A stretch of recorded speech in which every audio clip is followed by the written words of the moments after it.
have YouTube, and it's the first time that I am going live with several different platforms, multi-streaming live for a while. Your toilet paper is about to get extraordinarily more expensive. Why am I hearing myself? More expensive. I don't know. But let's see what's going on.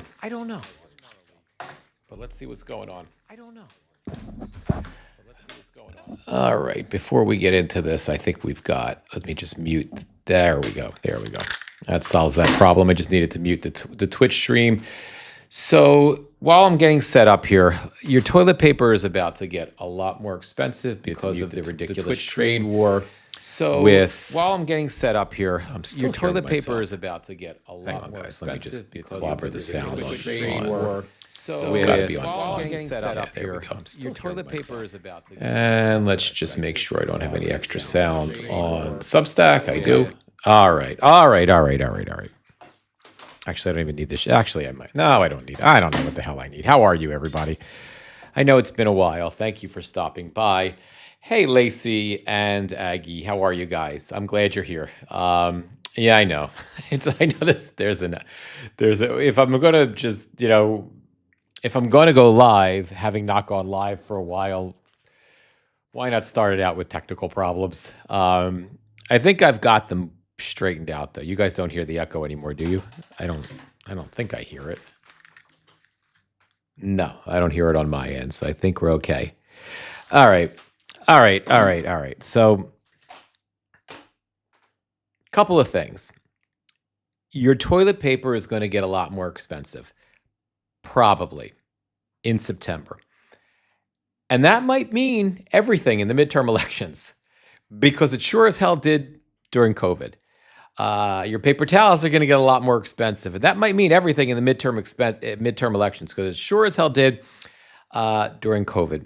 We're going to get into why it is. Hey, gamer, we're going to get into why it is in a moment, thanks to some really good reporting from The Guardian. I think the most interesting reporting about this stupid trade war that we now have with Canada again due to Trump's stupidity. But we're going to get into why your toilet paper is going to get a lot more expensive, and how it is that if this administration doesn't kill you, if the food that you eat, almost any of it, right, at this point, if the food that you consume doesn't kill you, because the village idiot Donald Trump and Elon Musk nearly a year and a half ago gutted all of our food safety infrastructure, right? If the food doesn't kill you, it's probably going to give you the runs at some point. That's never pleasant. Avoidable, but not pleasant, because you can't not eat everything. You can't not eat salad and beef fucking imported from Argentina, and blueberries and alfalfa. Not for us, but for your pet dog food, and the 162 other things that have been, recalled in the last month and a half. You're going to eat something, and that might affect you negatively. And unfortunately, it's funny because I laugh at diarrhea. It's no laughing matter when you have it, but it's still funny to me because I'm 10.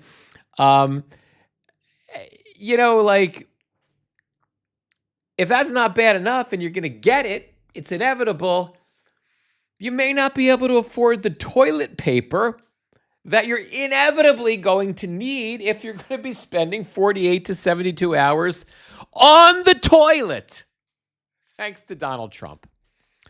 So we're going to discuss that in a little more detail. I'm going to go over this Guardian article with you in a little bit of detail. I also want to take a conversation that I've sort of been having, and I apologize for outing you, Lacey, but it wasn't really it was a conversation between me and Lacey, but it got me thinking about something that we should be talking about with everybody, which is which is the mail-in voting situation right now. And I have an update for you. I got well, I'm going to share with you some thoughts about the mail-in voting, the Supreme Court decision, and why you don't need to panic. I also sat in a briefing yesterday with, I can't say who, because it was not it was on background, so it was not it was an off the record meeting, but one of the litigators who is litigating this stuff, and so I got some deep insight into why you need not worry, and I also have an update from Mark Elias's Democracy Docket. If you don't subscribe to Democracy Docket, you should. You can pay or it can be free. But Mark Elias is one of the great freedom fighters, legal freedom fighters in this moment, and his firm is doing an incredible job trying to protect us from democracy. But they have an update on what's transpired today with that legal fight. So we're going to kind of touch on that a little bit, and I don't really remember what the third thing I want to talk about, if we have time, is the bond market. And this is sort of a way too intellectual story that you kind of think is for the business minded, but it's not really, and it's not that complicated. And this is a story that's broken over the last 2 weeks that has been really intellectualized by the little bit of media coverage that it has, where most people will just tune out of it. And independent media, with the exception of like Justin Wolfers, and he's an economist. If you follow him, I think his Substack is Platypus Economics, and I'm sure it's the same thing on YouTube as well. Well worth following. But if you're not kind of in the weeds with guys like him, you may be just kind of hearing about this story, but not really focusing on it. It's big. It's crazy big. It's crazy, crazy, crazy big, potentially financially catastrophic big. I want to go back. I'm just going to wet your whistle with this story because I'm going to get back to the original story, the first story that we want to talk about. I just want to wet your whistle with it a little bit because, I've been talking. I know I've sort of been in and out, well, mostly out for the last month and a half to 2 months with my lives, and even with my direct-to-camera coverage on my socials. I talked a lot about why I'm doing that, and, during our last live. But if you've been with me for a while now, we've been, talking about this. I've been worried always since Trump started the first trade war, and since really January 25th, 2025, that at any given moment, we could be on the imminent edge of total economic collapse. It just could take something, and it almost happened. And I'm going to get into that when I kind of get into this in a little bit more detail. And subsequently, when there was a trigger or something, throughout the year and a half, I to the extent that I don't miss it, I try to bring it to your attention, some economic trigger that coulda, woulda, shoulda, maybe been something. That might have been the thing that perpetuates the economic collapse, or maybe the total devaluation of the dollar very, very quickly, so that the U.S. would never be prepared for it. And what's happening in the bond market right now, and the way that Scott Bessent, who I think is a bona fide dumbass, nobody can be as dumb as Trump, but I need somebody to be Treasury Secretary that I don't understand anything they're talking about, because they are so beyond my intellectual capacity when it comes to finance that I need everything they say dumbed down for me, or that they have the ability to dumb it down for me. I can't have them being potentially dumber than me. And that worries me, because I think Scott Bessent is, and I didn't think that, at least in the beginning of the administration. I thought he might be crazy and corrupt and stupid, like stupid as in like common sense stupid. But just like every other buffoon in this cabinet, in Donald Trump's cabinet, I think he's a dumbass. And what he's about to do might be okay, or it could be catastrophic. So I'm just going to leave you with that little bit of a, what do they call that when you like leave somebody, like you leave a story or something, but you don't get to the, not a, that thing. What do they call that in storytelling? You leave them with a something and they want to come back for more. I can't think of what it is. Anyway, without further ado, let's get to the main story today. So the reason I want to bring this up to you guys, hang on, let me just decrease the size of this window so I can see what I'm doing. The reason I want to bring this story to your attention is, one, it's funny because it talks about toilet paper, and I think that's funny because, as I've told you, I have the intellectual maturity of a 10-year-old, and toilet paper in general, just saying toilet paper is a tease, maybe a dangle, teaser. I think that's it, Beth, teaser. A cliffhanger. Thank you guys. Your suggestions it got my mind working with like by itself, and cliffhanger was the word. But I appreciate teaser and dangle, and a tease could be both also accurate. So anyway, toilet paper is funny to me. And not only is toilet paper always was funny to me, pooping is funny to me, farts are funny to me. Diarrhea, when it's not mine and it's not like tragic and dangerous, especially diarrhea with a small child or something. Diarrhea in and of itself, without danger, is and when we're not talking about people dying in third world countries because of starvation and malaria and other things. When we're not talking about it in those contexts, diarrhea is funny to me. As I was a kid, I used to sing a song, diarrhea, diarrhea, People think it's funny, but it's really, really wet and runny, diarrhea, And then it goes into this whole thing when you're sliding into first and your pants begin to burst. It's a whole song that we used to sing in grade school, and I liked it. It was funny for me. But anyway, anything I learned during COVID, as we all learned, that toilet paper is no laughing matter. As much as I am amused by toilet paper and poop and farts and saying the word butt and the flushing of a toilet sound, it wasn't funny when COVID hit us hard. And in addition to not being able to get many of the food products that we take for granted, we couldn't get paper towels or diarrhea. You guys remember how difficult it was to get toilet paper. Did I just say diarrhea? We couldn't get paper towels or diarrhea. Did I just say that? Toilet paper. We couldn't get toilet paper.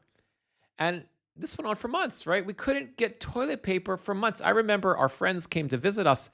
Well, actually, they used to live in Hackensack, so they didn't need. They live in upstate Pennsylvania now, so now they come to visit us. But back then, they had visited us a couple of times, even though they live right near us. And nobody could find toilet paper, and our friend found toilet paper at a local dollar store. And she just, I remember it like it was yesterday. She called me so excited, Mitch, I was able to get you like 3 packages of toilet paper. It's brutal. I don't know, it's going to be unpleasant, but it works because it was dollar store toilet paper. So we learned that toilet paper is not something, or I learned that it's not something to laugh at, but it's also political, because during a time of crisis, toilet paper can be one of the first things that disappears, which I never knew. And if you are the president of the United States, I don't know what happens in other countries, but I know if you're the president of the United States, from experience now during COVID, if you are responsible for all things and toilet paper disappears off the shelves because of a national catastrophe or a global pandemic or something, you are now responsible for that toilet paper missing. And people don't like that.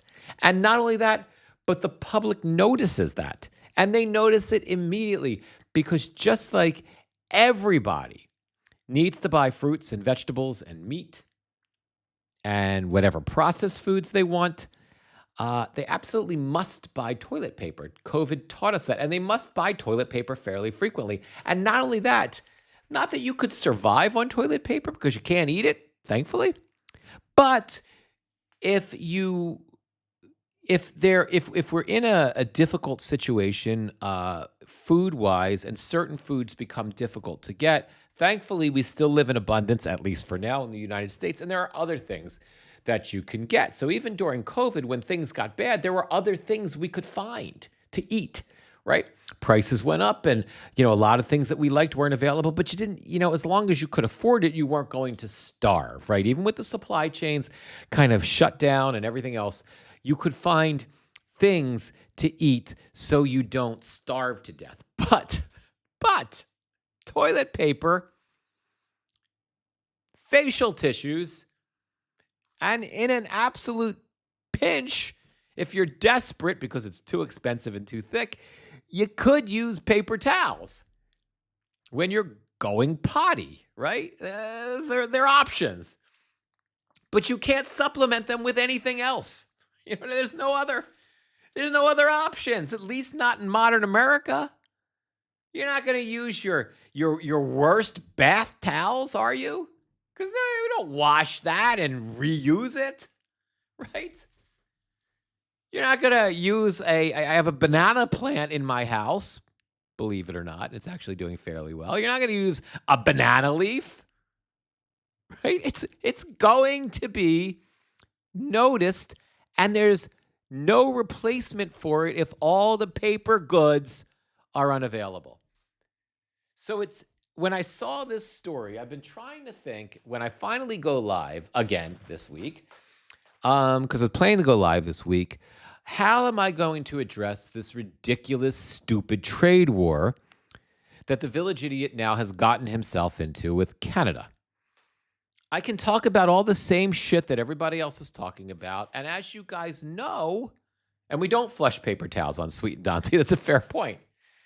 But as you guys know, I'm in this sort of, total rebranding effort, right? And there's a million of us talking about the same shit all the time on social media. So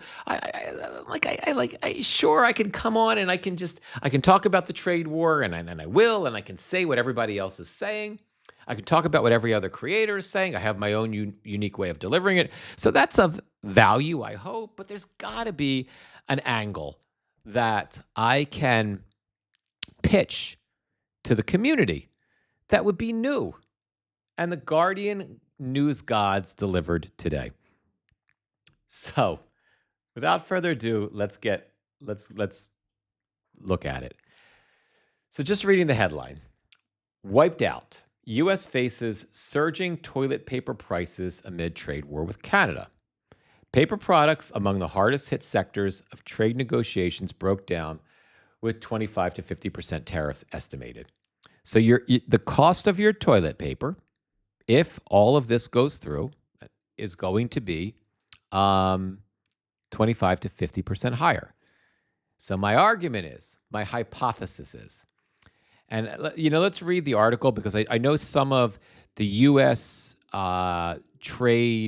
ridiculous trade, retaliations to Canada's retaliation are not set to take effect until September 8th. So until we read through the whole article, because hopefully they'll tell us when the toilet paper prices are going to go up, let's just assume for this moment, a paragraph later, things may change, but let's assume for this moment that September 8th or somewhere around there is when your toilet paper starts to spike, right? So we're 69 days away from the midterm elections, right? September 8th, October, November is your 3 months, right? Basically less than 3 months, 2.5 months, 2.25 months away from the midterms. You're beginning in November, so you're September and October, you're 2 months, really, come September 8th, right? You're just about 2 months, away from the midterms, give or take a couple days. So everyone is going to go to the store September 8th, September 9th, September 10th, September 11th. Maybe not September 11th, because that's a respectable day. I'm not going to talk about toilet paper. Got to give it a week, right? So September 1st to September 7th, maybe toilet paper prices don't go up too much because it just starts. Maybe there's some supplies.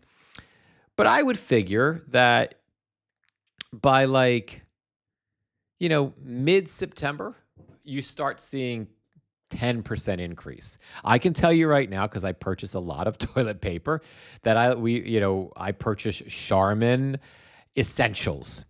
And it costs, when it's not on sale, $6.45 for a package. I don't even know how many rolls are in the packet that I get, but that's what I always get. So sometimes it goes on sale for $6.49. Sometimes it goes on sale for $5.49, right? So if it goes up 10%, right, that's what, 64 cents. So we're at $7. I'm going to notice. I'm going to be like, what the fuck? $7 for a roll of I mean, obviously I'm hyper focused on it since I'm predicting that this is going to be an actual political issue as we approach the midterms. But I'm going to notice $7 for toilet paper, right? If it goes up, if you hit another, you even hit the 25%, I can't do the math in my head. What's that going to be? $7.67 or $7.80 or $8 or something? Your cost of your paper towels are going to, I buy paper towels at, I don't even understand paper towels, by the way. I don't know if you guys shop for paper towels. Is an incredible racket, right? I can't make sense of paper towels. You get select a size. If you're buying Bounty paper towels, because this is what I buy, because my wife insists we get Bounty. Say you have full size, you have select a size, you have like 2 for 1, which is 50. You get half the rolls of paper towels. They're 50% more. One is $14.99, one is $26.99, one is $37.99. I cannot. Paper towel branding, selling, packaging, at least as far as Bounty goes, is so utterly confusing and so profoundly manipulating that all I ever do is buy paper towels when they're $14.99. I buy whatever the hell it is when it's $14.99. And we go without paper towels until something's $14.99. And that's how I buy it. It's the only way. That's the way I'm fighting back against the paper towel manipulation, because it's so damn confusing. So I buy $14 and 99-cent paper towels. So if that goes up, right? Since that's all I buy, if $14.99 paper towels goes up another $1.40, first of all, that's we've exceeded my paper towel tolerance limit. We're going to be at $15 and change. I'm not going to like that. If it goes up 25%, I'm going to lose my mind, right? My point is, after babbling incessantly about, so do we get our, I haven't gotten, yes, Lacey, your fair point. I need to get to the point. Do we get our paper towels from Canada? I'm going to read through this article because no, we don't get our paper towels from Canada, but we get our lumber from Canada, and we get our paper towels from the lumber. Let me continue. Using the bathroom or having a cry is about to become more expensive for North Americans as U.S. and Canada enter a full-fledged trade war that threatens to flush away. It's pretty good writing, I have to admit. Flush away, get it? Decades of peaceful trading between the two nations. Oh, hang on, I just made my screen a little too big again by accident. After trade negotiations broke down between the two countries last weekend, Mark Carney, the Canadian Prime Minister, vowed blah, blah, blah, blah, blah. We know all that, dollar for dollar. Paper towels and 900 goods that will face 2050 on September 8th. Paper products are among the hardest hit sectors, with Canada threatening to put tariffs of between 25 to 50% on, quote, toilet paper or face tissue stock from the 8th of September in retaliation for a 50% hike from Washington.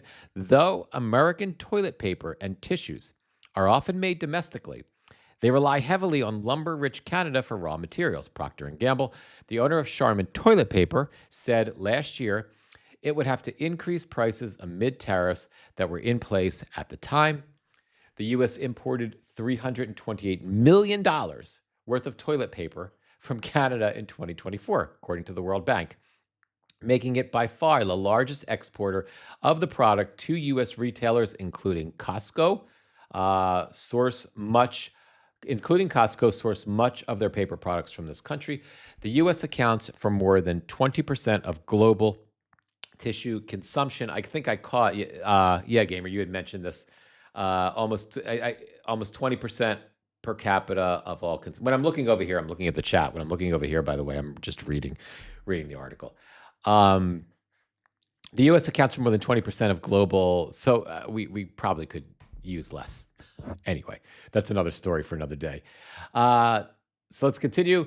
It's not just paper products that could raise in price, blah, blah, blah. I want to focus, for the sake of this discussion, I want to focus just on paper towels, or really on toilet paper. So my point is, and again, without going into all of because I haven't been here, unless you're seeing my vertical socials, Instagram, Facebook, YouTube Shorts.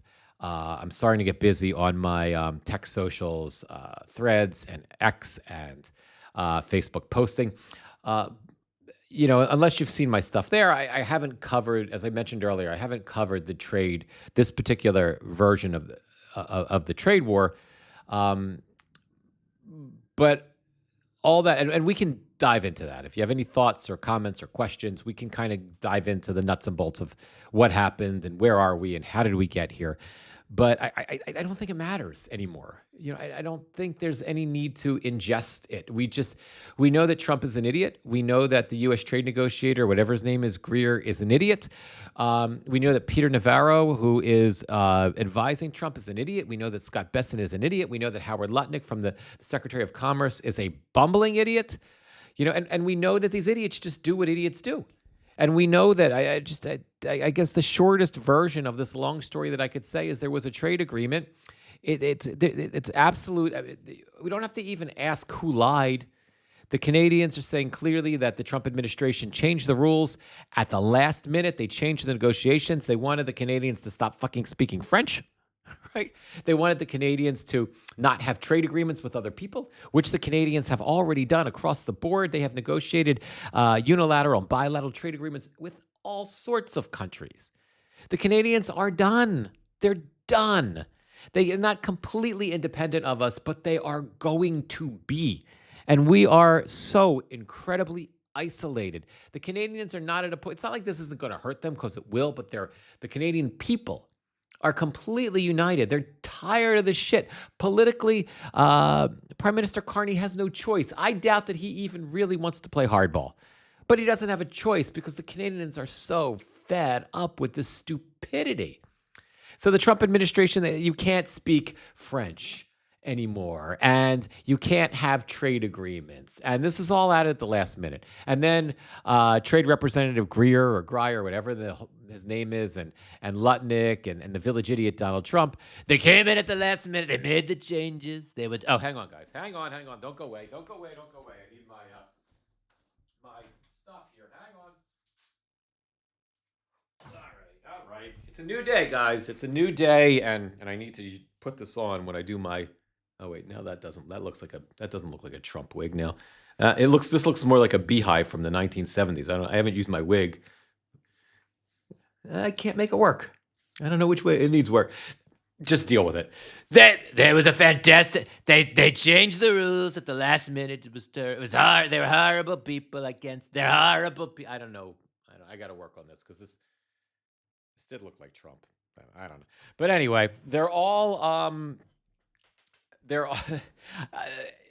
unsweetened Dante. I'm exaggerating here. I don't remember exactly what Carney had told us, but it had something to do with the fact that they wanted, the administration wanted more American influence on Canada, less French influence, and the use of, there was some stipulations according to the Canadians at the last minute that the Americans threw that had to do with French language. It was ridiculous. But Trump and his goofballs said that the Canadians changed the rules. You can't negotiate with them. We're trying to negotiate with them, but you can't negotiate. They changed the rules. We had an agreement, and of course, we're going to believe the Canadians. Of course, everyone on the Trump side is lying and lying profoundly. So that's the whole story, right? That's the whole thing. Canada finally had it, and Carney. I told Carney to do this. He doesn't watch my lives, but I told him to do this, when he first became prime minister. I told Trudeau to do this on day one. It took a while for Canada to get there, but now they're there and they're united and they're done. And we are going to lose this. We already lost the trade war. We lost the trade war in February of 2025 when the Village Idiot first started it with every country. And this is it's just a matter. I've said this before, and I truly believe this. I'll say it again. It's just a matter of how much damage we do to the world economy, how quickly it's able to rebound without us, which is what's happening right now, and how how much damage we wind up doing to ourselves. And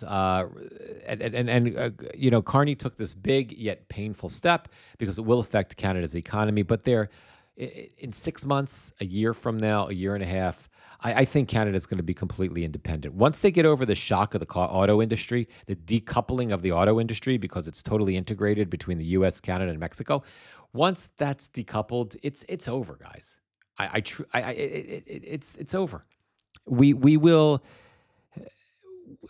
we will have very little leverage. And as Justin Wolfers talked about earlier today, when I was watching him on his, being interviewed on his website, he was actually being interviewed on his show on Platypus Economics.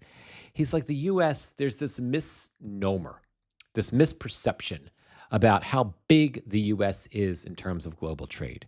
We're not that big. We buy a lot of stuff. That's true. And that's important because we need a lot of stuff. But we'll never stop buying a lot of stuff because we'll never make a lot of stuff. The only trade, though, besides being significant trade partners with Canada, the biggest trade that we do, like of stuff, of actual stuff, like our stuff and their stuff, is going from California to New York, is trading across our own country. He's like, there is this misinterpretation of just how important we are when it comes to international trade and just how much actual trading we do. We don't do that much. We do a lot of consumption.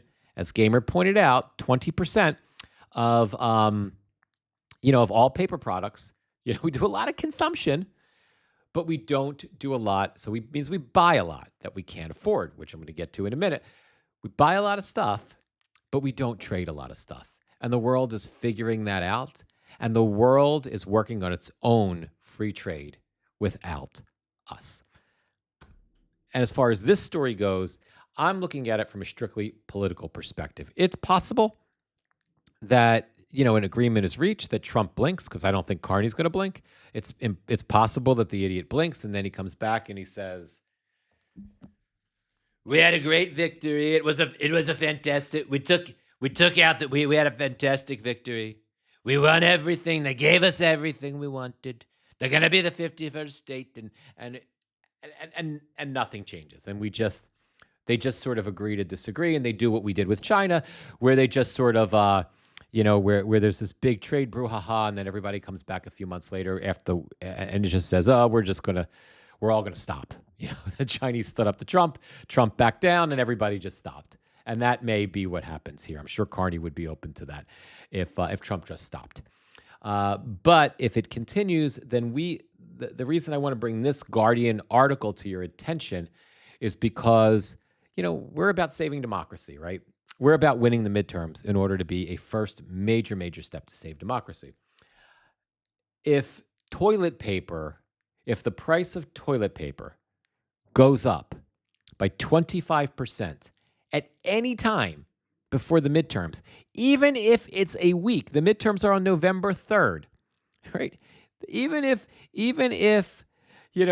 October 28th, toilet paper goes up 25%. I do believe it will have a significant effect on the midterm elections, even more so, because I think everybody will notice it. Everybody will blame it on Trump.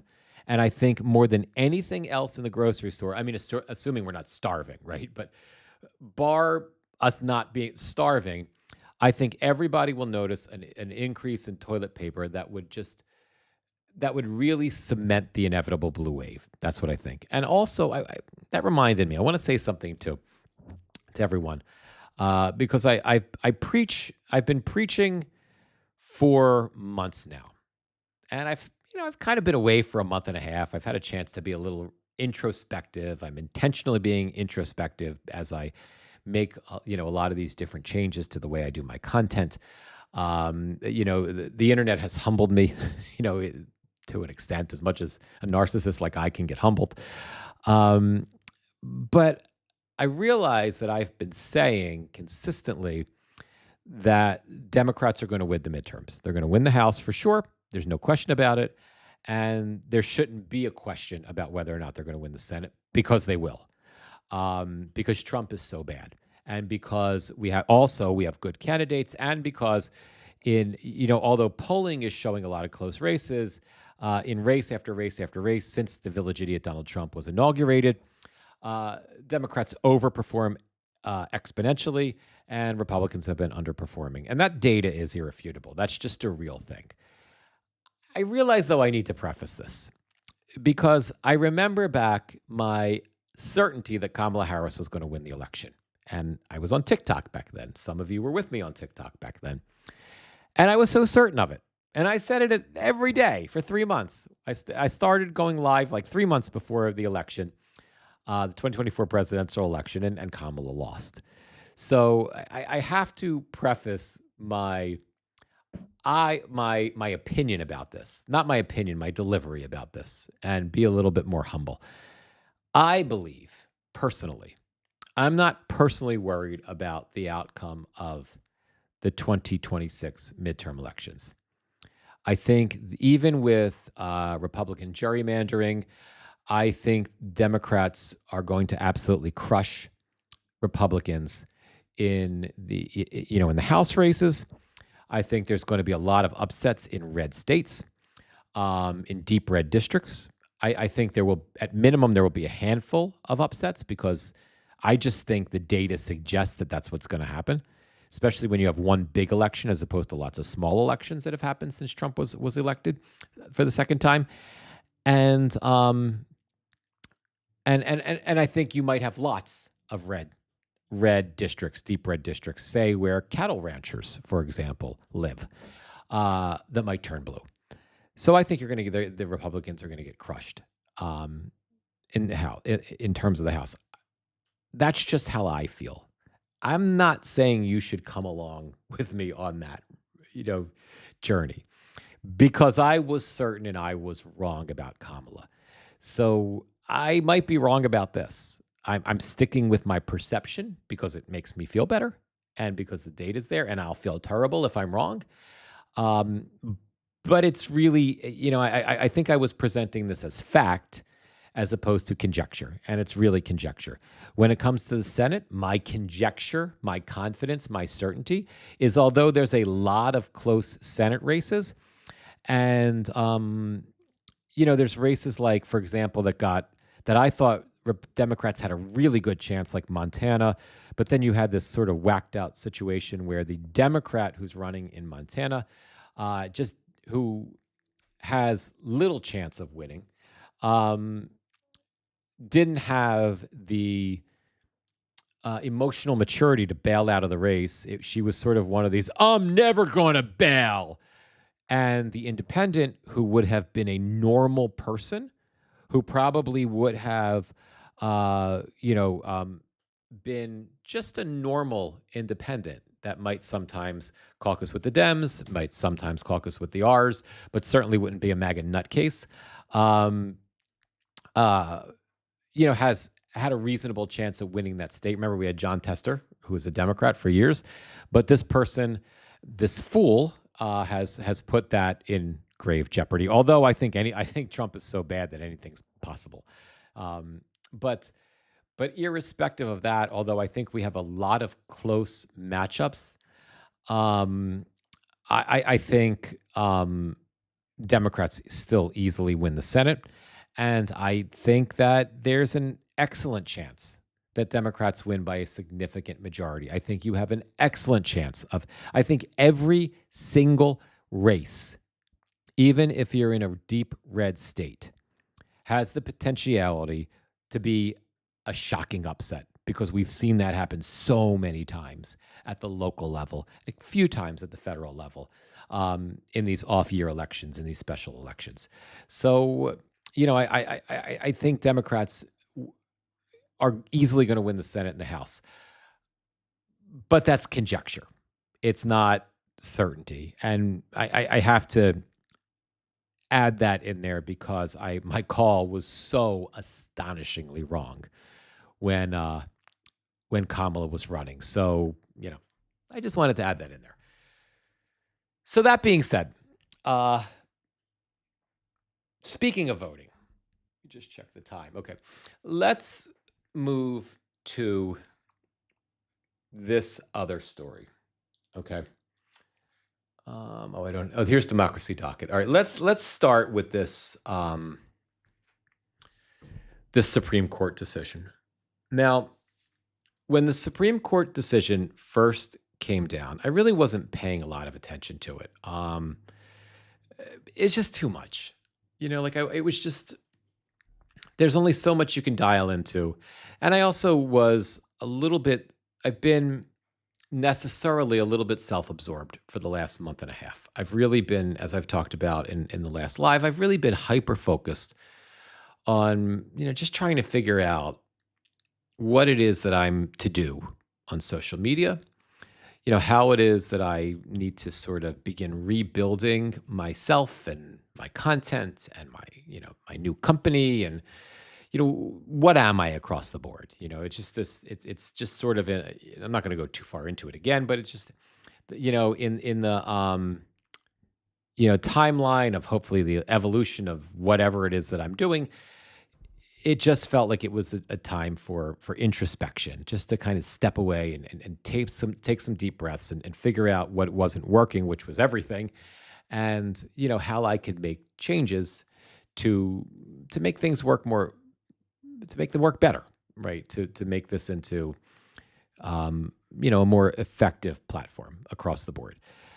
So I wasn't really following stories that weren't in your face. I was following news and I was making a little bit of content, but I wasn't following stories that were in your face. So I wasn't paying a great deal of attention to this Supreme Court. I wouldn't call it battle, but this pending decision about Trump's, executive order when it comes to mail-in voting, right?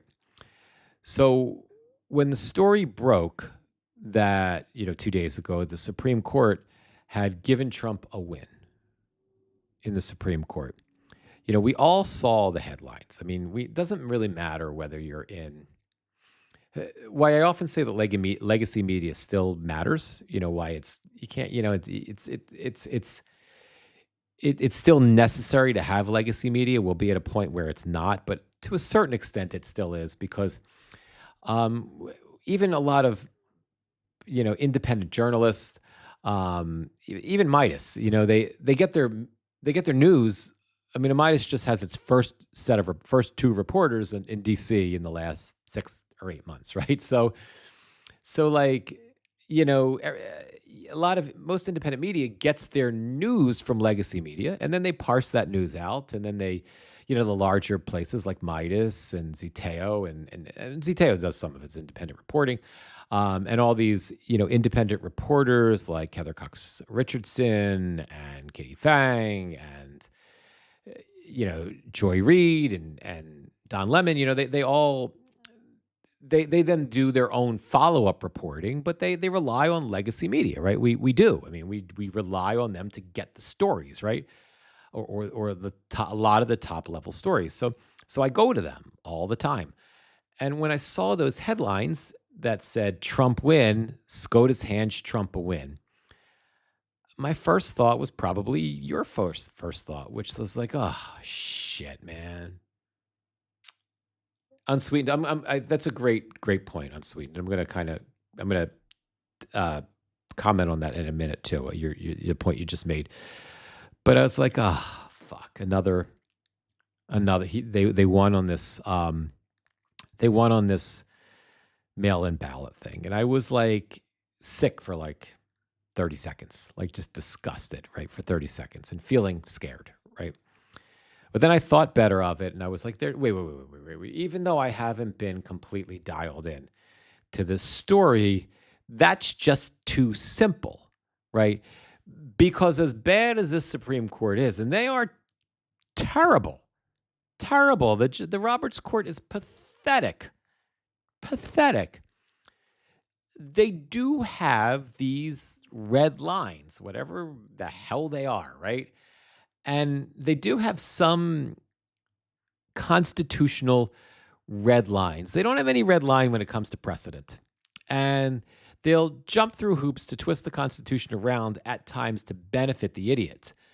But say with like birthright citizenship, and I can't think offhand, there are a couple of other significant decisions where the Supreme Court, with the exception of Alito and Thomas all the time, and sometimes one other conservative justice sometimes, won't step over a red line. And this mail-in ballot stuff is, I mean, you can make you can argue that it's not a constitutional discussion, right? Because it's, mail-in voting wasn't around when the Constitution was written. But the right to well, I was about to say the right to vote, but look at what they did with the Voting Rights Act. They don't really have a red line when it comes to the right to vote, but maybe they don't. But still, maybe not anything I can point to factually, but just a sense that I have of the court, of following this court and just feeling like what it is that these justices, where they'll come out on things, right? I just felt like that this executive order, I've read it. I can't understand it. It literally makes no sense. And those of you, if you remember in the beginning of the Trump administration who were here back then, we were reading executive order after executive order after executive order. And I often joke that it looked like each executive order looked like it was written by a 16-year-old who was pretending to be a lawyer. A borderline illiterate 16-year-old. No offense to 16-year-olds. I'm just using that as a metaphor. But it hasn't gotten any better.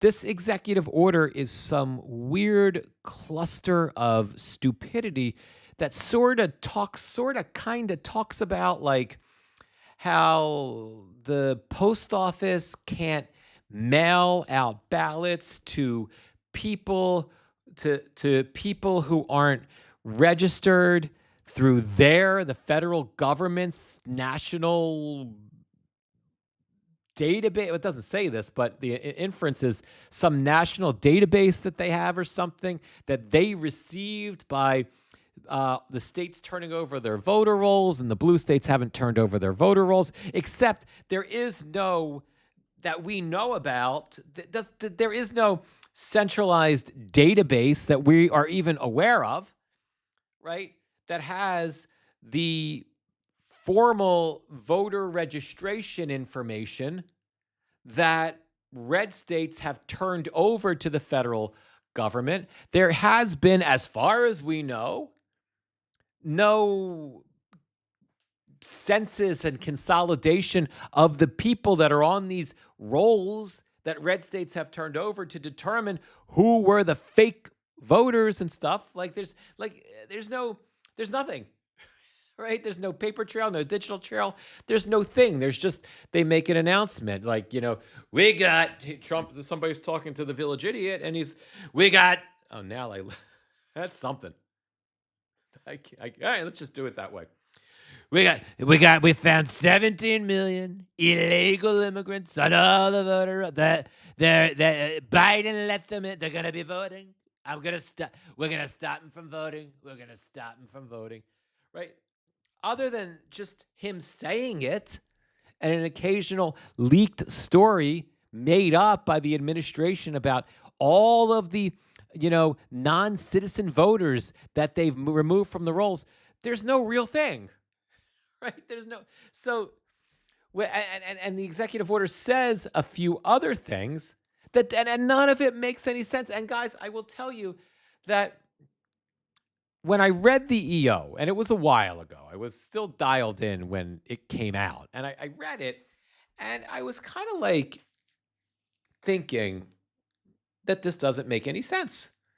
But I always question myself because, relatively insecure, right? As I wholeheartedly admit to you, I don't have a great deal of self-confidence, which is one of my problems with social media, which is one of the things I'm actively working on to, help improve my social media thing. I tend to look at the glass half full, and I'm been really working on the last half month, changing a lifetime of that and trying to retrain my brain using the process of neuroplasticity to look at things half full as opposed to half empty. But I still didn't trust myself because I'm not a lawyer, right? I'm not a constitutional lawyer.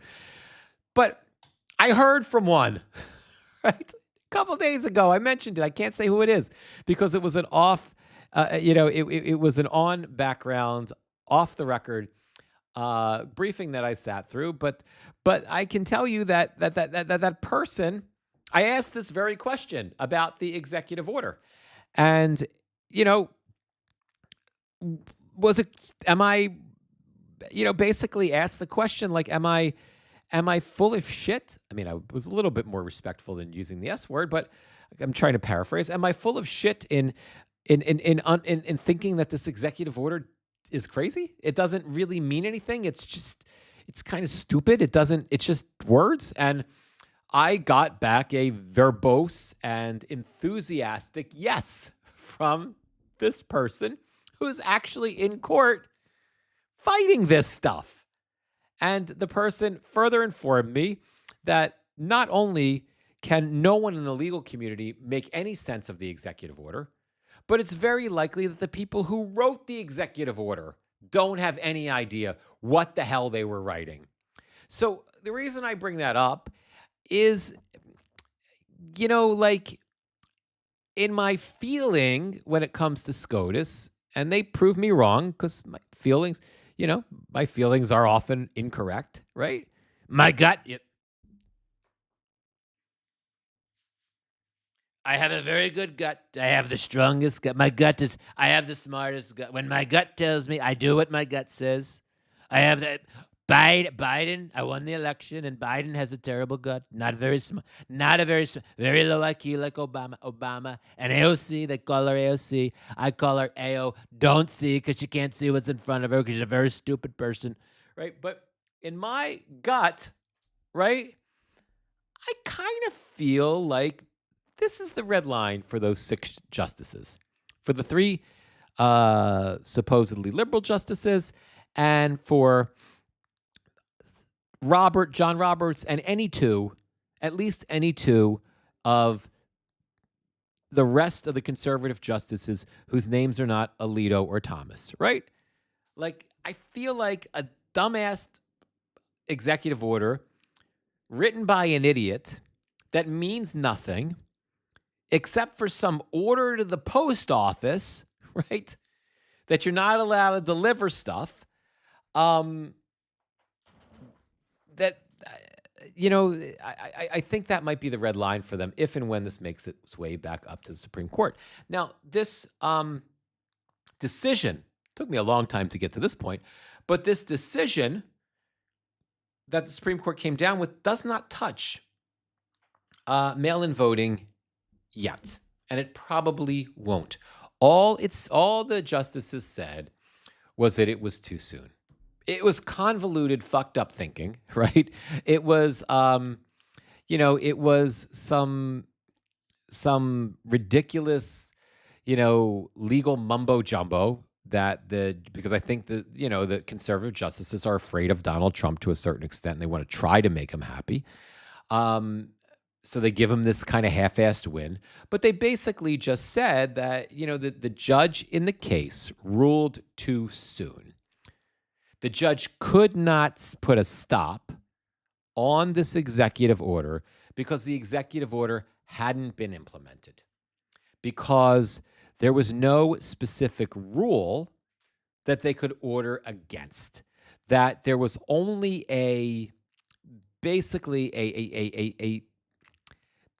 that the harm that the Democratic attorneys general who brought the case, the harm their states would go through was theoretical because nothing had happened yet.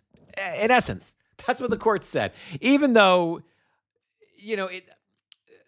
it's ridiculous because obviously if you number one, if you completely stop mail-in voting, you're gonna interfere with people's right to vote. Number two, 69 days before an election, it is virtually impossible. What it would cost the states to implement this, implement the things that the executive order would require them to do, of which nobody knows anyway, right? For the states that all of a sudden, all the blue states, let's just say it was everybody turns over your voter rolls to the federal government, and then somehow the federal government is going to take voter rolls from those 23 states, millions and millions and millions and millions of people, and they're going to go through all of them, and they're going to figure out all the criminal illegal aliens, all of the illegal alien criminals, they're going to vote. We're going to get them off, right? For them to do that, right? In 69 days, and then somehow get them into a database that's somehow going to get over, right, to the Postal Service. So the Postal Service could then willingly deliver the ballots that are printed by the states. So I think the federal government prints these things is so preposterous and ridiculous that you can't even. But that's the logic behind it, right? So now the point is, the reason our nerves were assuaged, and I hope yours will be, is that the litigation is by no means over. Nothing gets mailed out until 45 days, I think that's the right number, before the election, right? So there is a very small window of time for this litigation, and we'll read about the litigation in a second, for this subsequent litigation to move forward and do anything, right?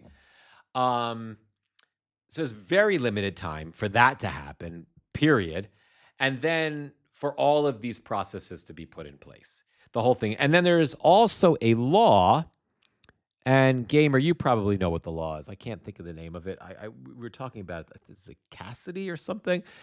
But there is a law that doesn't allow you to do things within a certain amount of time before it, like make major changes or do something. I don't want to present misinformation. So if anybody knows, toss it in the chat. But there is a law. At least I think it's a law. I don't know if it's a law or if it's a rule, but there's that. But I'm not going to go more into it because I really don't know what I'm talking about. So just anyway, to kind of let you know what's happening next, just so you know. Democracy docket, judge clears the way for legal fight on constitutionality of Trump's attack on mail-in voting. A federal judge in Massachusetts lifted restrictions preventing the U.S. Postal Service from implementing President Donald Trump's anti-mail voting executive order. The decision allows the administration to continue work on the order for now, as a legal battle over its constitutionality looms. That really doesn't mean anything because there's nothing other than the Postal Service offering up a rule, that it's only going to deliver ballots to basically people who Donald Trump says is okay. I mean, that is in essence what the law. I mean, I'm obviously paraphrasing the law. It's there's nothing. It's not like they're doing anything else. U.S. District Court Judge Indira Tawani's decision to lift her own blockade Wednesday came 2 days after the U.S. Supreme Court invalidated her other injunction against the order in a separate lawsuit. In explaining her decision, Tawani noted that the Supreme Court's procedural reasoning in the other case, she was too quick to issue an injunction before Trump's order was actually implemented, also applied in this case. Quote, the Supreme Court, blah, blah, blah. While she removed her injunction, Tawani veiled swipes at the conservative majority's logic. She said, quote, without any consideration of whether the executive's goals are lawful or even likely lawful or possibly lawful, the Supreme Court concluded that the appellate review of the merits of the court's final judgments in California v. Trump would come too late for the 2026 midterms. And then the court's errors as to justicability, whatever that word is, deal serious setback to those goals, while an injunction is in place. Despite the vacated injunctions, the legal battle over Trump's attempt to interfere in mail voting ahead of November's midterm election is far from over. USPS rule implementing Trump's order was formally published Wednesday morning, meaning it is now ripe for a legal challenge on its merits. I can tell you again that the lawyer that gave us the briefing was actually on their way over. We had the briefing. The person was in a car, and they were on their way to review their final briefing that I believe, to challenge that Postal Service rule that I think was, if I remember what the person said, I think it was today that was going to be filed. So, and the person had mentioned that even with this court, there was an extraordinary likelihood that, that pro-democracy lawyers were going to win this case, even with this Supreme Court. So, I guess the bottom line here is don't worry. It's smoke and mirrors, it's noise. And even if I'm going to glass half full this for you, you can, do what you wish with it. You can kind of take it in and, maybe consider the validity to it, or you can be like, it's just nonsense, Mitch, and you're just, you're just dreaming here. So I don't buy it. But I want to put it out there, so you can consider whether or not it's even worth time chewing on it. I think that even in the worst case scenario, in the off chance that even this court, because this court can do anything awful, allows this rule to go through. And the most that can happen if this rule goes through is election chaos. There's going to be chaos about mail-in voting because there's no time to implement any of this, right? So, and they create a sense of chaos.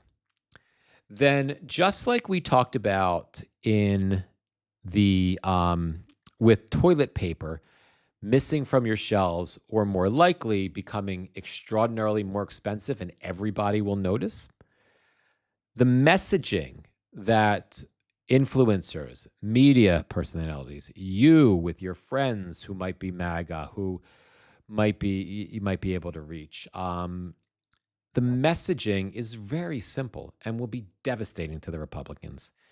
Now it's clear that Donald Trump and all the Republicans in Congress, and every Republican in your state and local government, every Republican is actively taking away your right to vote. You can't mail in vote. If we get to that. And again, I doubt you can mail in vote. You can, as of now, and that's not going to change. In the off chance that it does, then the messaging becomes, you can't vote by mail because Donald Trump stopped you. He's at a 31% approval rating. Republicans can't win. They can't possibly win the midterms. They're all directly tied to Donald Trump, and they are all stopping you from voting. So if you must, crawl over broken glass to make sure you get to your polling place on November 3rd, or if you can vote early, and vote the bastards out. And I think vote the bums out has always been, throughout my lifetime, and I'm sure before, it's always been an incredibly effective message. So I don't see any reason why it wouldn't be this time. All right. Anyway, that's that story. So before we go further, let me just check the socials and let me just see what's going on here. So Substack looks good. Everything's still running in Twitch. Nobody ever comes to Twitch, and I have learned why, but that's a whole story for another day. And no, I don't see anybody at YouTube either, but that's okay. So the third story of the day, the bond market. You may or may not have been following the bond market crisis closely. The bottom line here is that we are in really deep economic trouble now. And it goes far beyond just not being able to afford toilet paper in a month. It goes far beyond inflation being at 3.5%. It goes far beyond the fact that we are in a employment crisis, in an employment recession. It goes far beyond housing. It goes far beyond all of this. The way the United States doesn't have any money. We're $40 trillion in debt right now. That's not only Donald Trump's fault, but $3.9 trillion of it just during his administration is his fault. Plus the $8 trillion that he added during his first term in office. That's nearly almost $12 trillion, thanks to Donald Trump, of a $40 trillion debt. I mean, it's unthinkable how unbalanced that is when you think of all the other modern presidents who've contributed to this debt. So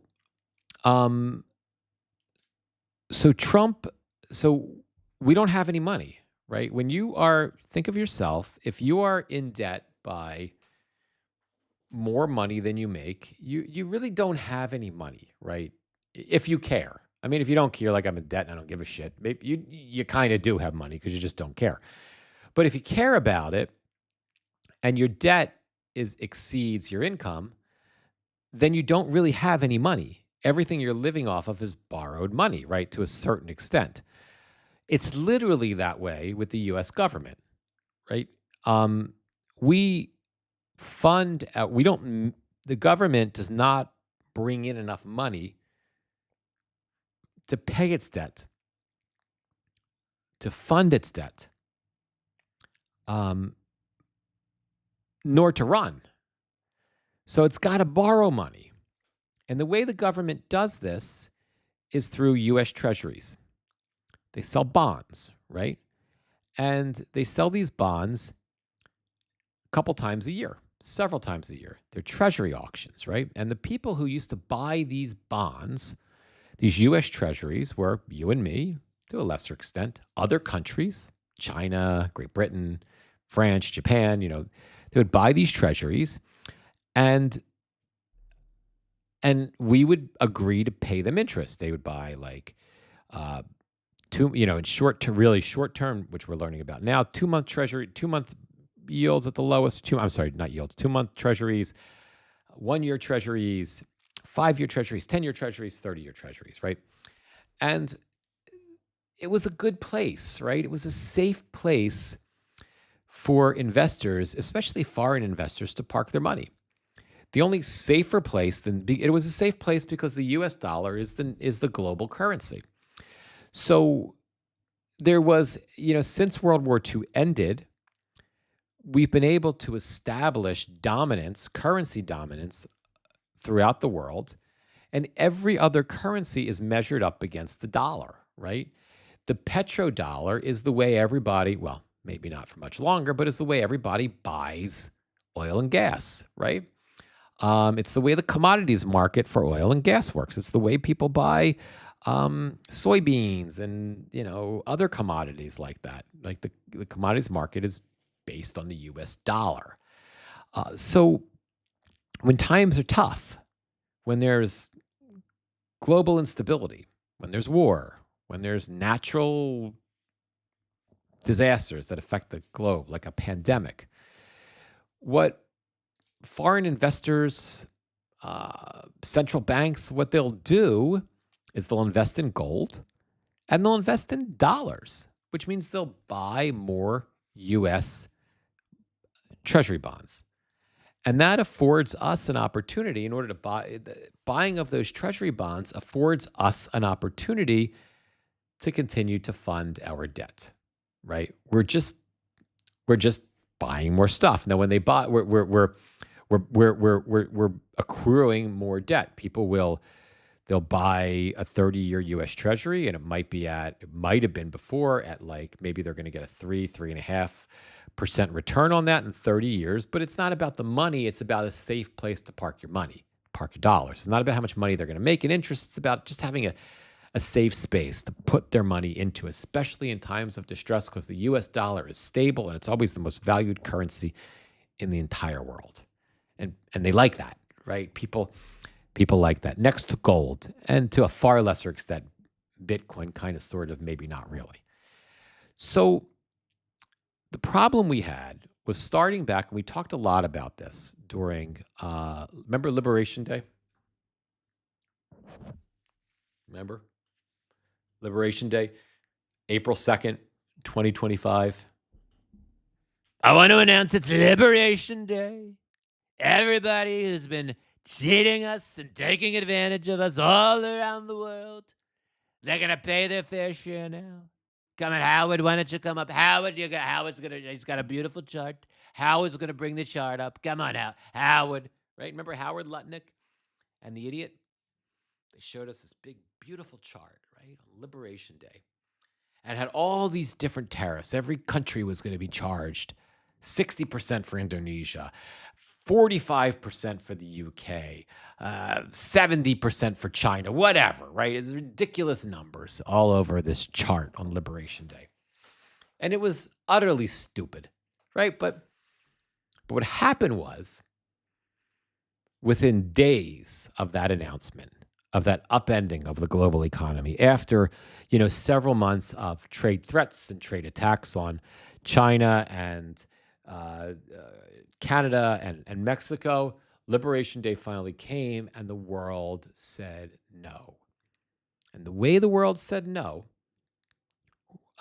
central banks, institutional investors, individual investors said, you better do something about this. You better get this president of yours under control, because we're not buying your U.S. treasuries anymore.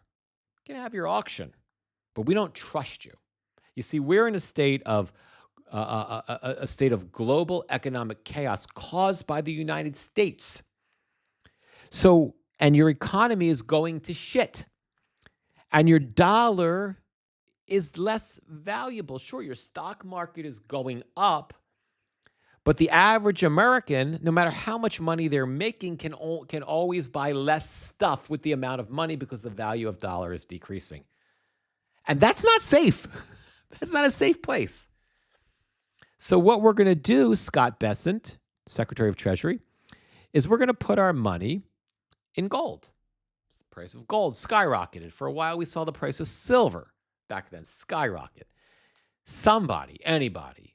There was a lot of reporting that it was Jamie Dimon, a CEO of J.P. Morgan Chase. Somebody got through to the idiot, right? And market manipulation, I think, was starting as well, because now we now know that the idiot, that people were trading commodities and stocks and have been for the idiot on his behalf, making him billions of dollars off of decisions that he's making. Certainly, they were privy to those decisions, so insider trading was certainly a thing. We just didn't know about it at the time, but somebody got through. Maybe it was Jamie Dimon. That you better fucking do something, you jackass, because we don't know what's going to happen. If the bond market crashes out, if nobody's buying our bonds, right, then we're in deep shit, because we have no way to fund the debt. And if we can't fund the debt and we can't borrow more money, and we don't bring in enough money because of the big, beautiful bill and the other tax cut from 2017, and because Congress has never been able to get its shit together with Social Security, figuring out how to manage that with the crazy cost of healthcare, right? So because of all that, we can't run our country without you people buying our bonds. And if that happens, whether it was Jamie or whoever got through to the idiot, and we're like, look, we don't know, something terrible is going to happen, and we don't even know what it is. So you better do something. So the idiot comes out 2 weeks later, and he makes the announcement, right?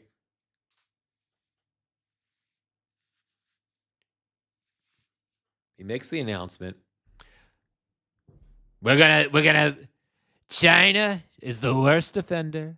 We're going to charge China 145% tariff, which was basically an embargo on Chinese goods. That didn't last too long, but that's what he did. And for everybody else, we're going to have a blanket 10%, right? 10% tariff. The world, they're going to like it. They're going to be 10. Everybody's going to pay their fair. Negotiations of we're going to bring in trillions and trillions. 19 trillion. I won the election. Biden. I beat Biden. 2020, right? That's what we heard. And that was enough to calm these foreign investors. And they came back in and they started buying U.S. savings bonds again. U.S. treasuries, I should say. And the yields on the treasuries, on the long-term treasury, on the 30-year debt started going back down. You see, that's the first indicator that you're in trouble with U.S. treasuries. When you're fucking things up so badly that people might still be willing to buy U.S. treasuries, a 30-year note, because they know that Donald Trump is going to be out of office in 4 years. He's not going to be the dictator for 25 years. They're willing to take the chance, but they want a higher return on their investment. So if they would have wanted 3.35%, I think back in April, it was something like 4.7 something or 4.9. I don't remember, but it was a very high. It was a catastrophically high number. The idiot made the announcement. It took a little while. Things sort of stabilized, but the immediate crisis was over. And I started to think to myself a little bit. I will, Aggie. I'll definitely let Ritu say. I'll say hello to Ritu as well for you. As that, even though the market stabilized, I felt like we were in this awful situation where at any given moment, one trigger, one weird bunch of shit, one unexpected thing could blow up the whole economy again.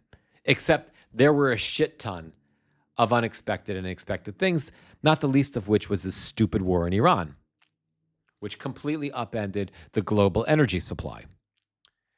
Well, through that process, we are where we are now, where the value of the dollar has been decreasing. Foreign investors are less and less likely to buy U.S. bonds. And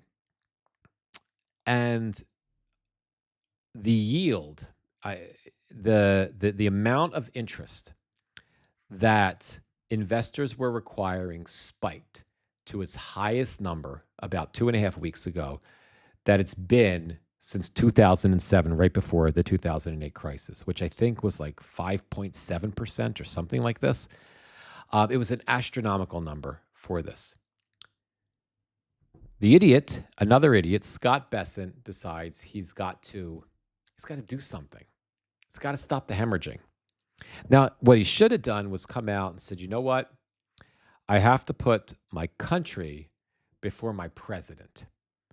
And as Treasury, he probably would have gotten fired. And as Treasury Secretary, there are some short-term solutions we can take. We can invest a certain amount of money. We have these tools where we can play games with the money, right? We can invest, a couple billion, maybe $4 billion. We can kind of, $4 billion because the U.S. Treasury has a general fund of $1 trillion that it can spend on it. But remember, not even that money is not theirs, right? It's no money is ours, right? It's again, your $100,000 in debt, you make $50,000 a year. It's more extreme than that. You make, $10,000 a year. You're $100,000 in debt, money that you absolutely have to pay eventually, or you can't keep operating your life, right? You still might have a couple $100 in the bank that you could dip into and not pay to your debt, but use it to buy groceries. But eventually, that debt's going to crush you. And that's where we're at. So Scott Bessent, they have, the Treasury has $1 trillion. It has a slush fund in essence, I don't know if that's the right word, that it can dip into to pay for shit. So Besson, instead of coming out and saying, taking his chances and saying, we've made a lot of mistakes in this administration, inflation is too high, the war is costing us a fortune, we've got to pull back, and we plan to pull back. I'm going to speak to the president directly. We're going to pull back on this war in Iran, and we're going to see what we can do about getting the Strait of Hormuz open for real, not all this pretend stuff that we've been talking about.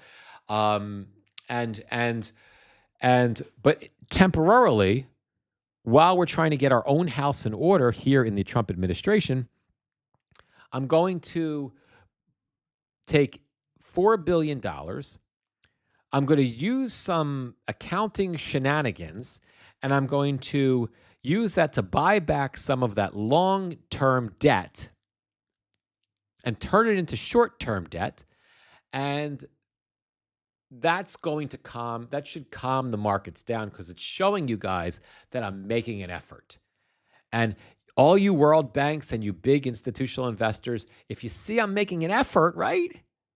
If you see I'm making an effort, then you should know we're going to be okay, and start coming in and buying those long-term treasuries. Let's get that interest rate back down. It's all going to be okay, guys. He didn't say it that way. He just stuck with the buyback part. And it worked for about 25 hours, right?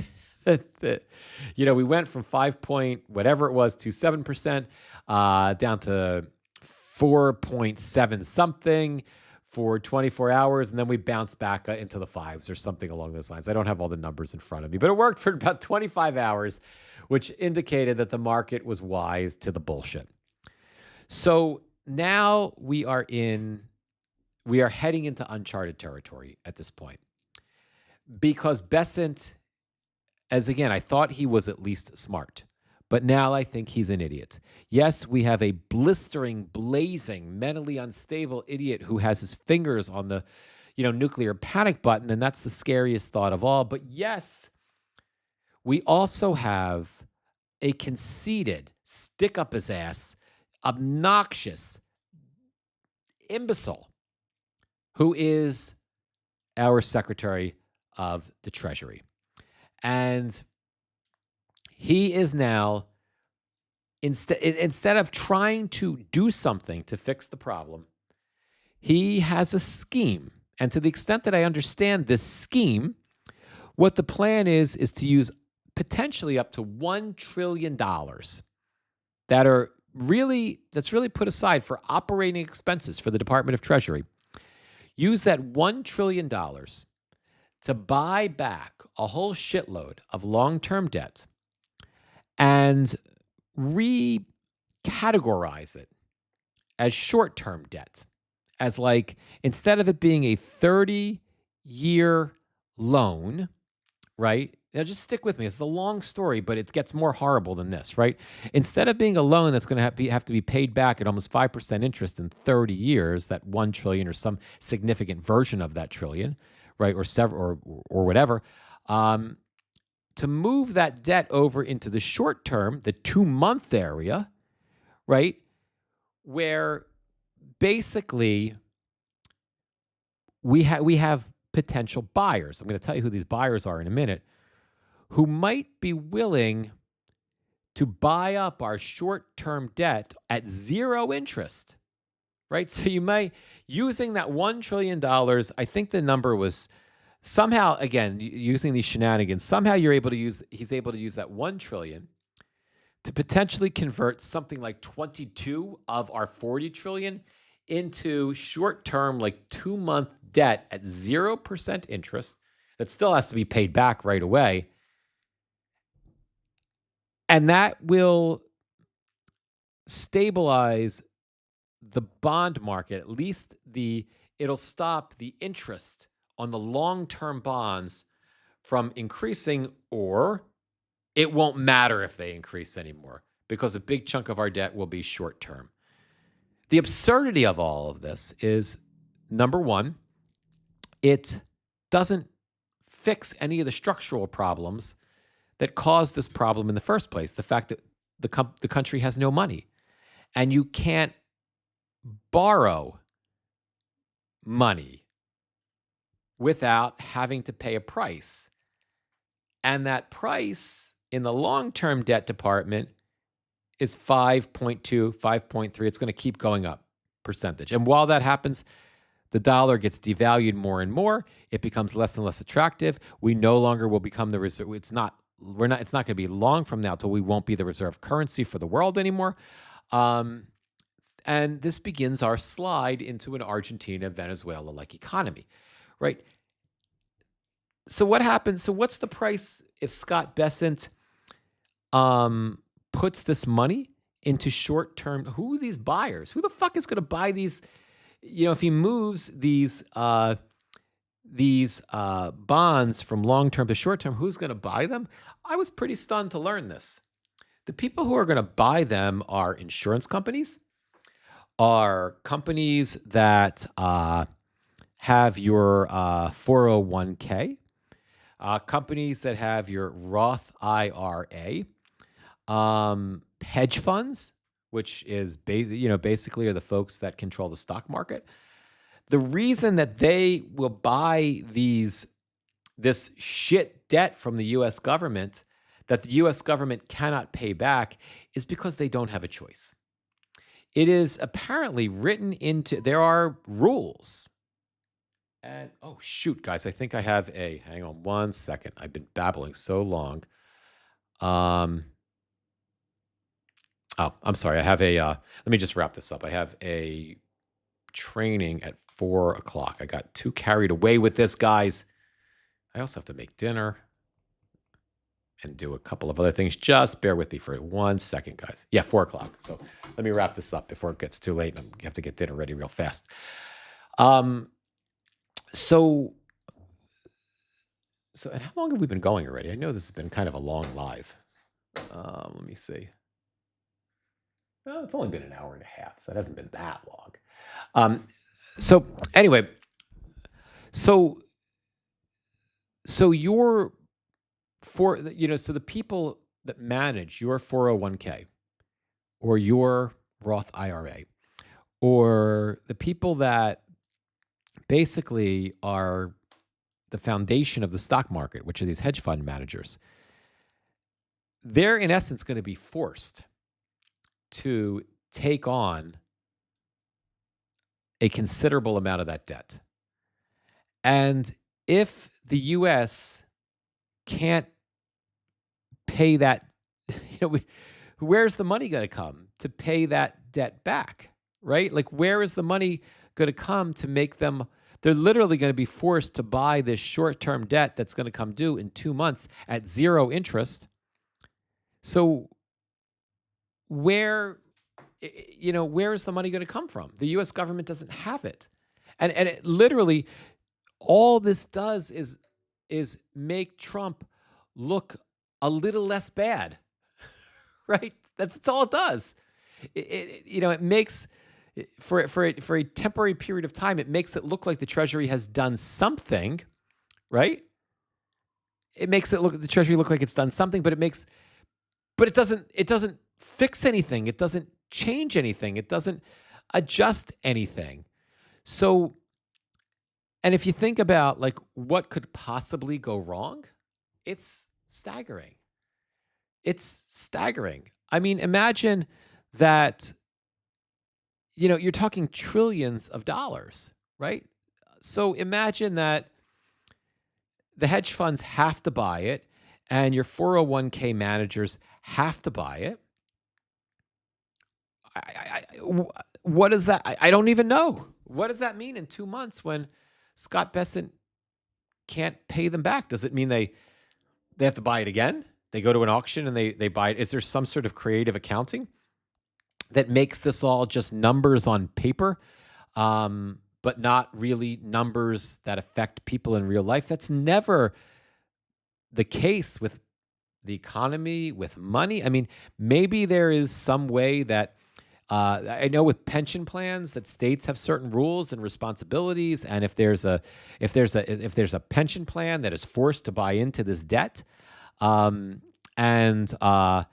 things go south, maybe there's some laws in some states where the states have to cover the difference. But again, you might be talking of billions of dollars per state. It's just it's the catastrophic spiral that I think is inevitable if Bessent moves forward with this stupid plan that he has. And his utter, again, I would think maybe if you had a normal administration and this was a short-term reaction to a crisis, maybe there was another pandemic and the world economy shut down, but we had to prop up the dollar so that we aggressively defend the dollar as the global national financial reserve, and maybe you pull some sort of a scheme like this, and you have some 5 or 10-year plan after the pandemic is over on how you're going to sort of rebalance things out and stabilize, and you have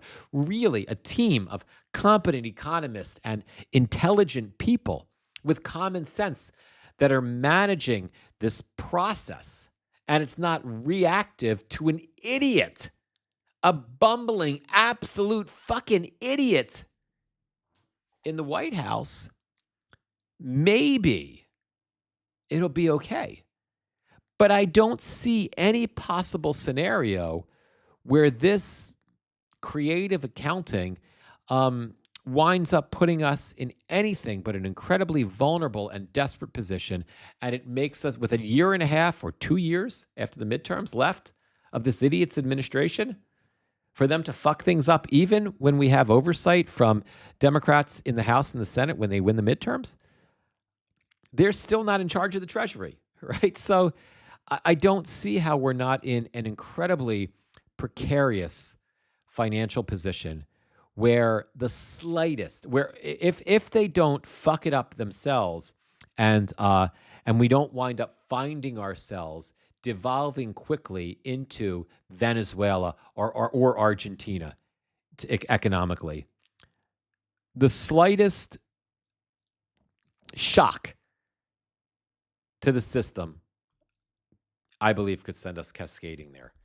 And if it winds up being these, and remember, as all of this is happening, these idiots' tariffs, the tariff war is kicking up at the same time. So I'm going to stop babbling about it now. I guess I just needed an opportunity to vent all this, so I thank you for that. But I want you to keep an eye on it, because I try not to gloss over these reports of what's going on in the bond market, even if you're just reading the headlines. Keep an eye on it, because I think this is a bigger overall risk than I think democracy is going to be okay. I think we're going to be okay. I think once you get a Democratic House and Senate, we'll be able to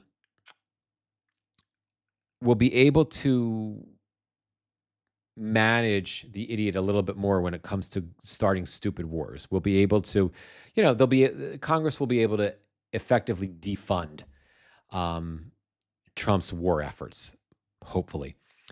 ICE, immigration, it's going to be very difficult for Congress to do much to stop the dehumanization and the war crime and the crimes against humanity that are happening here in the United States. But there'll be some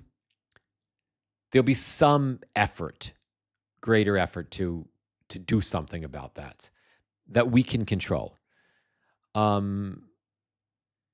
Climate, and the fact that we are getting tornadoes here in New Jersey, like every time there's a storm, and total economic catastrophe.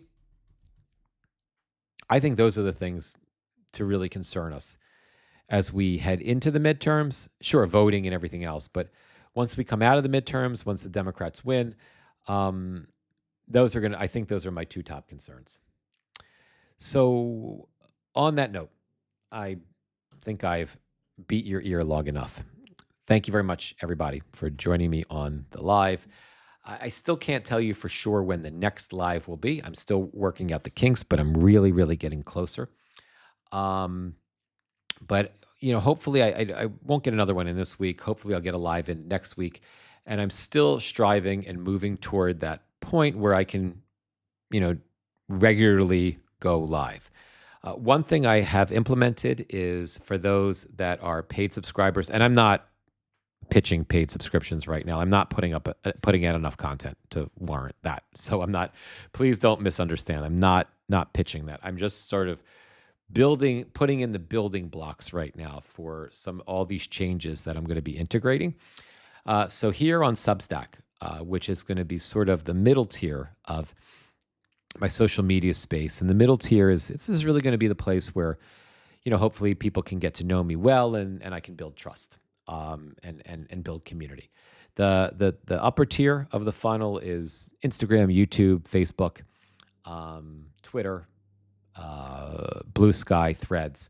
And that's just for discovery. It's just where people find me. And I'm still working on the bottom tier. The bottom tier is really what will generate the things that will generate money for the business, that will finance the business.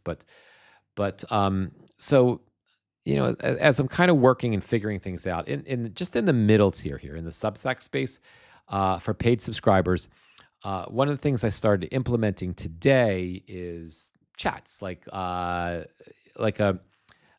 ongoing DM chat about different topics that are happening at different times. I'm going to be doing that, fairly regularly, and it's going to be sort of a cool feature where all kinds of different topics we'll talk about. It's something you can do at your convenience.